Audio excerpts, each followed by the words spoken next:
अगर आप बादीपन का शिकार हैं और बकरीद के दिनों में आपको भी बहुत ज्यादा सीने पे जलन रहती है, हाजमे का प्रॉब्लम रहता है, कोई भी चीज सही से जाकर हजम नहीं हो पाती, आप तरस रहे हैं गोश्त खाने के लिए, निहारी खाने के लिए, बिरयानियां खाने के लिए, तो भाई ये रेसिपी और ये वीडियो आज आपके लिए ही है। बिस्मिल्लाहिर्रहमानिर्रहीम, मैं बीना खान हूँ और आप देख रहे हैं आपका अपना यूट्यूब चैनल कुकिंग ऑन। तो चलें जल्दी से रेसिपी को स्टार्ट कर लेते हैं।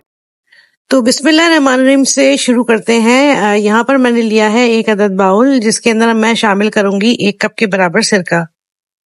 सफेद सिरका हर घर में मौजूद होता है और अगर नहीं है तो ये कुछ ज्यादा एक्सपेंसिव भी नहीं है, आप ये लाजमी मंगवा कर रख लीजिए।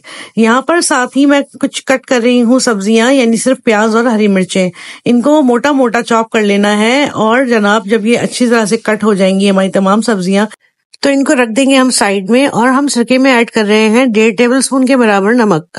नमक से सिरके का जायका बहुत ही इनहेंस हो जाएगा, क्योंकि इसकी खटास कम हो जाएगी थोड़ी सी और बहुत टेस्टी ये हो जाएगा। अच्छा सा इसको मिक्स कर देंगे और जब ये अच्छा सा मिक्स हो जाएगा तो जो हमने अपनी सब्जियां यानी प्याज और हरी मिर्च काट के रखी थी उनको हम सिरके में शामिल कर देंगे और अच्छी तरह इसको मिलाकर अपनी डाइनिंग टेबल पर रख लीजिए। यकीन मानिए, किसी भी किस्म की बदहजमी हो, किसी भी किस्म की जलन हो या भारीपन हो, ये तमाम चीजों को कंट्रोल करेगा। ना सिर्फ बहुत ही टेस्टी है बल्कि बहुत ही इफेक्टिव भी है। हम हर दफा अपनी बकरीद के मौके पर इसको लाजमी बनाकर रखते हैं।